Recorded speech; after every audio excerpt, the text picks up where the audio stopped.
qu'il veut, c'est atteindre l'état de ton cœur. Ta foi, c'est ce qu'il veut toucher. En toutes circonstances, garde la foi au nom de Jésus. Garde ton cœur pur et veille sur l'état de ton cœur. Tant qu'il est pur, des sources d'eau vive continueront à couler et à jaillir de ce cœur et dans ta vie. Il ne tentera point l'Éternel, ton Dieu. En toutes ces choses, Jésus n'a fait qu'une chose, déclarer la parole de Dieu. Nous verrons là tout à l'heure que l'un des bons de résister à la tentation, c'est d'avoir la maîtrise parfaite de la parole de Dieu. Mon frère, dans chaque tentation qui survient dans ta vie, la seule chose qui peut te sauver, qui fait peur au diable, c'est la parole de Dieu que tu vas déclarer. Lorsqu'un frère vient te voir et veut commettre l'impudicité avec toi, tu déclares la parole et tu dis, fuyez l'impudicité. Tu parles à ton âme, comme David parlait à son âme. Fuyez l'impudicité, car tout autre péché que vous commettrez est extérieur au corps. Et celui qui commet l'impudicité pêche contre son propre corps. Tu diras, fuyez l'impudicité, car mon corps n'est pas pour les adultères et l'impudicité. À chaque fois que la tentation vient, déclare la parole. Déclare la parole et le diable fuira. Si c'est avec l'alcool qu'on veut te tenir, si l'alcool commence à prendre beaucoup de place dans la vie de quelqu'un, déclare la parole. Alléluia. Ne vous enivrez pas de vin, mais soyez remplis du Saint-Esprit. Bien-aimés, chaque parole de Dieu a une puissance. Et le combat entre le diable et Jésus, c'était simplement le combat de la connaissance. Le diable connaît les versets bibliques que toi tu ne connais pas. Il sait que lorsqu'il fera ceci, il te tentera. Par rapport à la santé de ton enfant qui tombe malade, il faut savoir quelle parole déclarer à ce moment ici. Pas n'importe quelle parole. Ne dis pas, moi je suis chrétien, j'ai 30 ans de ministère. Non, le diable, ça ne l'intimide pas.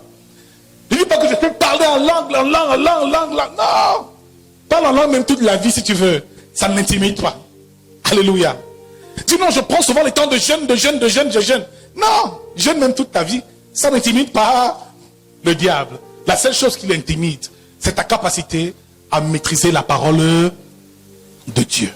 Nous avons vu vendredi dernier les deux dimensions spirituelle de la parole. La prière autant pour moi, faite en fonction de la parole de Dieu, la dimension de la méditation, la dimension de la contemplation. Nous ne reviendrons pas là-dessus, c'est l'enseignement de vendredi dernier. Donc ici, la Bible nous fait comprendre clairement que Jésus a résisté, c'était la parole qui a permis qu'il résiste. Lorsqu'une tentation arrive, mon frère, est le verset et la parole au bout des lèvres. Au bout des lèvres. Les moindres tentations, c'est parfois l'argent. C'est parfois le pouvoir. C'est parfois beaucoup d'autres choses que nous convoitons. Mais lorsque ces convoitises commencent à grandir dans ton cœur, mon frère, déclare la parole de Dieu. Alléluia. Déclare la parole de Dieu. Déclare la parole de Dieu. Déclare la parole de Dieu. Que ton âme ne soit jamais affectée. Troisième niveau de tentation, nous terminons bientôt. C'est le niveau de l'esprit. Le diable voulait conduire Jésus dans ce qu'on appelle la convoitise des yeux. Et 1 Jean chapitre 2 verset 15 nous dit, la convoitise des yeux, l'orgueil de la vie, alléluia, la convoitise de la chair, ne viennent pas de Dieu mais du monde. Ici, ce troisième niveau, c'est la convoitise des yeux. Il présente à Jésus certaines choses. Car le diable le transportait encore sur une montagne très élevée. Donc, il part du désert au haut du temple, sur une montagne, pas élevée, mais très élevée. Alléluia. Mais dis avec moi, le diable est un porteur. Le diable est un porteur. Alléluia.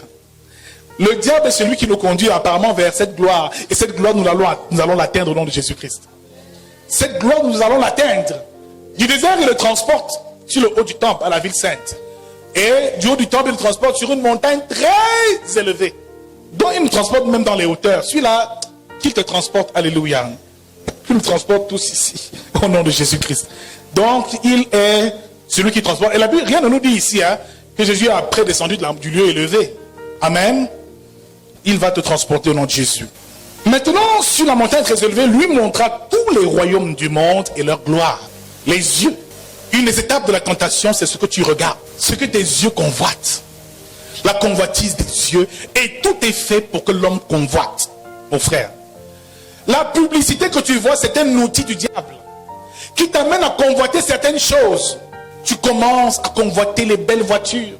Commencez à convoiter de belles chaussures, la mode et tout ce qui va avec. Le marketing mondial est organisé dans le but de créer en nous la convoitise des yeux. Bien aimé, tu commences à regarder et ça a de l'emprise dans ton esprit. La plupart des vêtements que nous portons, c'est ce que nous avons vu avec nos yeux qui finit par nous attirer et que nous commençons à aimer. Fais attention à ce que tu vois, à ce que le diable va te présenter. Ce sont là les portes de l'esprit, le regard, l'ouïe, ce que tu dis, ce que tu regardes et ce que tu écoutes. Mon frère, ne te conforme jamais ou non jamais au siècle présent. Bien aimé, même si la mode c'est le iPhone 12 ou 13 ou 14 ou 15, mon frère, est le téléphone qui te permet d'appeler et de recevoir au nom de Jésus. Même si les gens roulent dans les plus grosses voitures qui soient dans ce monde, les Lamborghini, mon frère, si tu as ta Renault 12 qui t'amène de l'église à la maison, de la maison au travail, mon frère, tu as accompli le but qu'il faut, c'est de te déplacer. La voiture, c'est pour se déplacer. Ce n'est pas un objet de vantardise, mon frère. Le vêtement, c'est pour s'habiller. Ça ne peut pas faire l'objet d'une quelconque vantardise. Il faut voir comment les sœurs mettent la talon. Corse, le dimanche, mais tu te demandes, mon Dieu, quel est ce démon? C'est la conduite des yeux qui conduit et qui pousse les hommes à ce genre de violence de travers.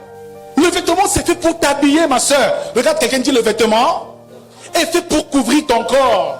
Même si la chemise est vieille, il faut qu'elle soit propre et tu la portes simplement et tu viens servir ton Dieu ou tu vas au travail. Mais nous donnons une importance, tellement d'importance à ce qui frappe aux yeux. Alléluia. Mon frère, dès l'instant où tu commences à prendre les habits, tu vois les hommes trop sur mesure, non, ça devient un problème. C'est là où le péché entre, c'est là où le tentateur arrive. Parce que ces choses vont finir par te lier. Il y a des sœurs qui sont prêtes même à vendre leur corps parce qu'elles veulent un iPhone 12 ou 13. Non, aide-moi, mais je suis prête à me livrer. Celui qui peut m'offrir un tel téléphone, moi je suis prête à tout. La convoitise des yeux. On regarde tellement de choses qui influencent notre esprit, notre pensée. Ma soeur, Dieu t'a créé avec des cheveux naturels. Crépus. Dis avec moi, tu as les cheveux crépus. Regarde celle qui est à côté de toi. Tu as les cheveux de noir. Dis à ton voisin, tu as des cheveux de noir. Qu'est-ce que le plastique et les mèches humaines font sur ta tête?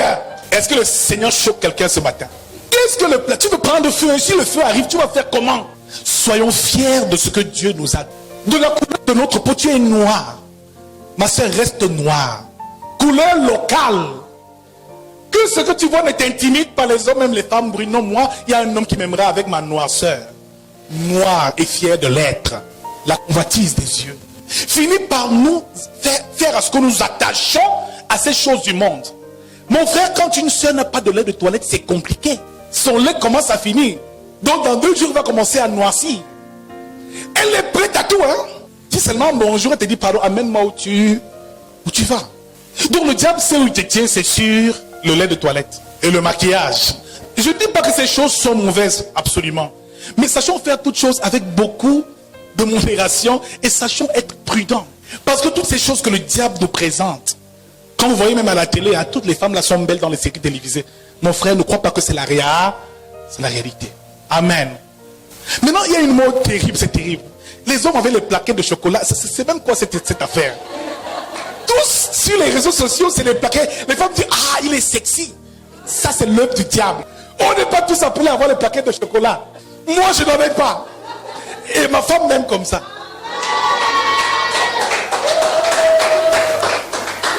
C'est quoi ça? Tous les plaquettes de chocolat, on les voit tous faire la mode sur Instagram. Et ils ont tous la barbe. Il y a une barbe là qui est constante. Tu n'as pas remarqué que ces hommes-là ont toujours... Hein, les barbes de 2 jours, de combien? De 2-3 jours, avec une petite crête, un genre rasé au bord. Ils se ressemblent tous. C'est comme si c'était les mêmes personnes. Tous les pantalons slim. Je ne suis pas fait pour porter un pantalon slim. Vous voulez que je mette un pantalon slim? Pourquoi? Parce que mes yeux ont vu. Amen. Maintenant, quand tu commenceras à aimer ces choses, tu ne le sauras pas. Tu seras en train d'adorer le diable. Ce qu'il veut, c'est l'adoration qui est réservée à Dieu. Parce qu'il présente toutes ces choses, il dit, adore-moi et je te les donnerai. Ce qui veut dire que parfois tu seras prête à tellement de choses, à te souiller, à pratiquer des choses horribles pour les posséder. Ce sera simplement un pacte que tu auras fait avec le diable sans même le savoir. Nous avons dit que c'est un être qui est subtil. S'il nous blesse au talon, cela veut dire qu'on ne le voit pas. Ne pense pas qu'il attend nos réunions pour qu'on le chasse. Pas du tout. Alléluia. Il te prendra, tu ne sauras même pas qu'il t'a déjà pris. Tu commences à aimer l'argent. Tu commences à aimer le pouvoir. Tu commences à t'attacher à des biens. Mon frère, il commence à tisser sa toile. Et plus tu seras en train de contempler tes trésors, ton or, ton argent. Et la Bible déclare que là où ton trésor est caché, ton cœur est là où ton trésor est caché. Tu ne sauras pas que tu seras en train d'adorer le serpent. Parce que ton esprit sera seulement ton compte en banque qui a trop de millions. Ton cœur, il sera. Ton esprit, il sera. Alléluia. La troisième dimension, c'est la dimension de l'esprit. L'adoration. Car la Bible nous déclare d'adorer le Père en esprit et en vérité. Jean 4, verset 24. Donc, en esprit et en vérité, nous devons adorer le Père. Donc, l'adoration n'est réservée qu'à Dieu. À Dieu seul. Il y a un genre de choses là où il faut à tout prix et absolument remettre Dieu au centre et à la première place de ta vie. Ne mets pas les choses du monde. Ne les laisse pas occuper la place que Dieu doit occuper dans ton esprit. Ne mets pas ton amour dans ces choses. La musique mondaine, les mondanités, tout ce qui va avec, frère. Faisons très attention, nous sommes au temps de la fin. Ce troisième niveau de tentation nous amène à adorer autre chose. Ils ont voulu se faire un veau d'or afin de l'adorer. Quel veau d'or as-tu et avons-nous encore dans nos vies? Qu'est-ce qui occupe notre esprit? Qu'est-ce qui prend la place de Dieu dans notre existence? Cela nous parle de l'idolâtrie. De l'idolâtrie.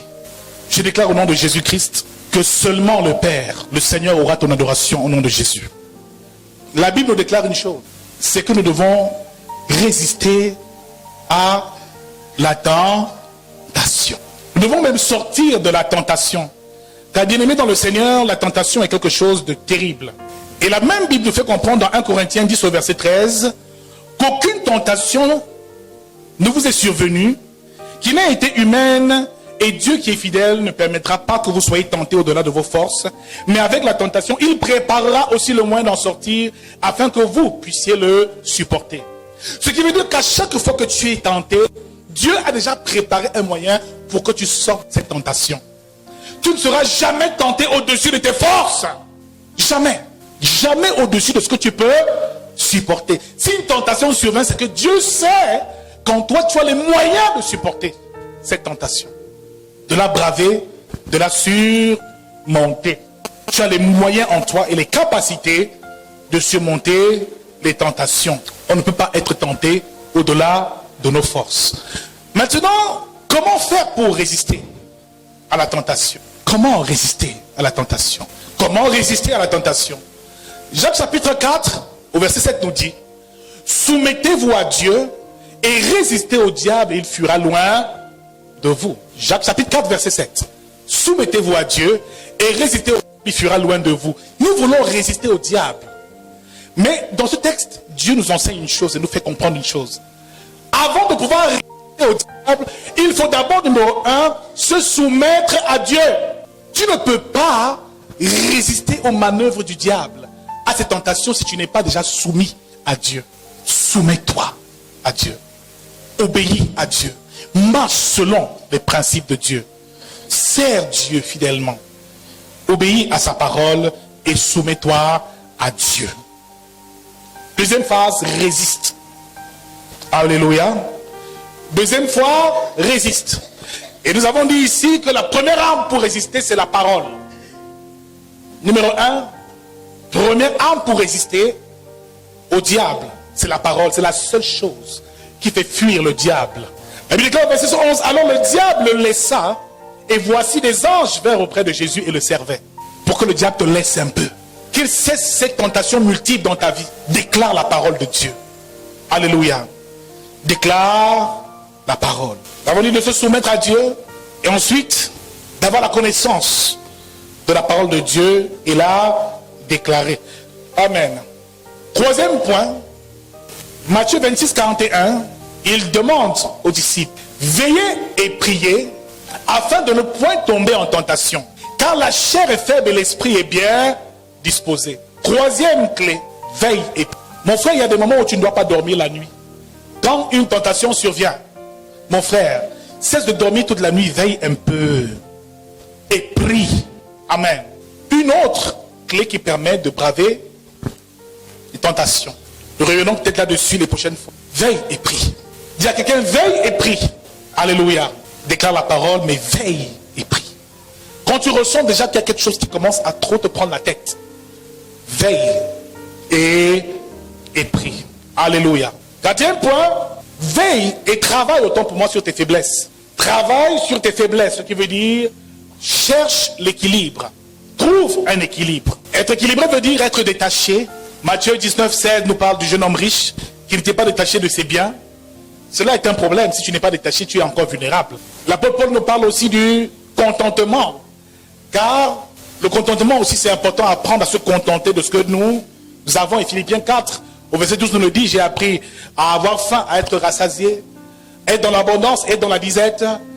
Il a appris à se plaire dans toutes les circonstances, en tout et pour tout. En réalité, l'apôtre Paul nous fait comprendre que le contentement aussi est une force. Un chrétien qui sait se contenter, le tentateur ne peut pas le tenter. Il ne peut pas gagner la bataille parce que tu te contentes de ce que tu as. Du niveau où tu es. Tu ne convoites pas la place des autres, le niveau qui n'est pas le tien. Tu es là où Dieu veut que tu sois. Tu y restes, tu te contentes de cela. La plupart des sœurs qui se retrouvent tentées, séduites par des satanistes un peu partout là, c'est parce qu'elles sont insatisfaites de leurs conditions. Il y a des moments où Dieu ne veut pas que tu atteignes certain niveau. À ce niveau-ci, si ce n'est pas l'œuvre du diable, c'est que c'est Dieu qui le permet. Et il faut donc te contenter de ta position et aspirer certainement à une meilleure condition, mais ne pas avoir dans ton cœur trop de convoitise pour ce que les autres ont. Mon frère, ne convoite pas la chose du prochain. Ne convoite pas le niveau du prochain parce que nous ne sommes pas au même niveau et nous n'avons pas les mêmes saisons. Sa grâce, c'est sa grâce et Dieu me donnera la mienne. Alléluia. Autant qu'il aura choisi pour moi. Tu ne convoites pas la chose du prochain. Le jour où Dieu désirera que j'en ai, il sera fait selon sa volonté. Alléluia. Alors qu'une sœur se marie, qu'un frère se marie, que l'autre trouve du travail, que cela ne change rien à l'état de ton cœur, à ton amour pour Dieu. Dès que ton temps arrive, le temps de ta révélation arrive, peut-être c'est une tentation par laquelle tu passes, mais laisse-moi te dire qu'après ça, les anges viendront t'adorer et le diable fuira loin de toi. Le détachement, hein? Dieu n'empêche pas les richesses. Soyons prospères, mais détachés de nos biens, c'est aussi très important. Amen. Le dernier point, nous allons certainement le développer les prochaines fois, c'est pour résister à la tentation, il faut être revêtu des armes spirituelles. Beaucoup de chrétiens ne savent même pas comment utiliser les armes spirituelles. Nous sommes dans un combat spirituel, mais la connaissance des armes spirituelles, les chrétiens ne l'ont pas, ils ne savent même pas ce que c'est. C'est par là que nous terminons Ephésiens 6, verset 10. Au reste, fortifiez-vous dans le Seigneur et par sa force toute puissante. Revêtez-vous de toutes les armes de Dieu. Donc Dieu a des armes, nous avons des armes disponibles pour braver toutes ces choses. Afin de pouvoir tenir ferme contre les ruses du diable. Il dit très bien, revêtez-vous de toutes les armes de Dieu. Afin de pouvoir tenir ferme contre toutes les ruses du diable. Donc pour tenir ferme contre ces ruses, tu dois te revêtir de ces armes-là, tu dois les avoir et les posséder. Chaque arme est importante. Car il dit au verset 12, car nous n'avons pas à lutter contre la chair et le sang, mais contre les dominations, contre les autorités, contre les princes de ce monde des ténèbres, contre les esprits méchants dans les lieux célestes. Voilà donc la hiérarchie de ces entités démoniaques qui habitent les sphères inférieures terrestres et même célestes. Nous parlons là du deuxième ciel, nous le verrons certainement vendredi prochain. Comment est cette hiérarchie depuis les dominations qui gèrent les nations? Comment faire pour prier lorsque tu as certains blocages liés à la terre, à la nation, à l'environnement dans lequel tu te trouves? À quel esprit tu as affaire? Les chrétiens ne le savent pas. Ils ne savent pas quoi chasser, quoi éloigner. Il y a les autorités, il y a les dominations, les principautés, les princes du monde des ténèbres. Il y a les esprits méchants dans les lieux célestes qui habitent le deuxième ciel. Qui jouent un rôle, qui jouent des rôles. On le verra leur rôle spécifiquement. Comment ils agissent dans les esprits des hommes. Comment ils poussent les hommes à faire le mal sur terre. Mais le chrétien dans cette bataille est démuni, est désarmé. Pour terminer par là, c'est pourquoi prenez toutes les armes de Dieu. Car Dieu a des armes. Ces armes, il faut les avoir. Il faut les avoir. À l'image de ce soldat romain. Jésus, ici, l'apôtre Paul nous fait bien la description de l'armure que Dieu veut que tu aies et que nous ayons. Afin de pouvoir résister dans le mauvais jour. Car la tentation, on résiste. Et tenir ferme après avoir tout surmonté. Tenez donc ferme, ayez à vos reins la vérité pour ceinture. Un homme qui marche dans la vérité, mon frère, est protégé au nom de Jésus-Christ. pour ceinture la vérité. Parce que dès l'instant où tu tombes dans le mensonge, tu perds ta protection. Tu perds ton armure. Sois un homme vrai. Sois une personne vraie. Marche dans la justice, dans la vérité. Très important. Ne dois rien à personne. Elle est même blanche, pure. Ne détourne l'argent de personne. Tant que tu marches ainsi, mon frère, tu seras toujours protégé et victorieux face à l'adversaire. Revêtez la cuirasse de la justice. Mon frère, sois juste. Marche dans la justice. Amen. Nous développerons tout cela le moment venu. Mettez pour chaussure à vos pieds le zèle que donne l'évangile de paix. Mon frère, c'est ce zèle qui nous manque. Les chaussures à nos pieds qui nous manquent. On ne prêche pas la bonne nouvelle. On ne sert pas Dieu. Bien aimé dans le Seigneur, la plus grande protection, nous l'avons dit ici, qui nous protège de la monture du serpent, c'est le zèle. Le zèle que nous avons, la hargne, la fève, tout ce que nous accomplissons pour Dieu, à son service, avec acharnement, avec engouement. C'est là que réside notre réelle protection.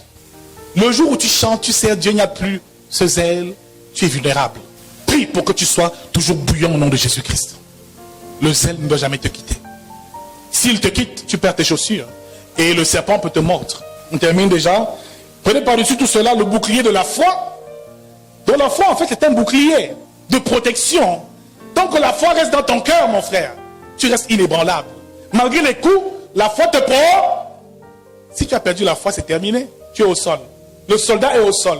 Dans l'église, les chrétiens, nous sommes une armée. L'armée du Seigneur. Voilà ce que nous devons porter à arborer tout au long de nos vies. Bouclier de la foi, avec lequel vous pourrez éteindre tous les traits enflammés du malin. Il dit aussi, prenez aussi le casque du salut et l'épée de l'esprit, qui est la parole de Dieu. Bien-aimés, nous allons prendre le temps de comprendre l'armure de Dieu, comment arborer cette armure, comment l'utiliser pour remporter la bataille contre l'adversaire. Nous allons comprendre les profondeurs du combat spirituel.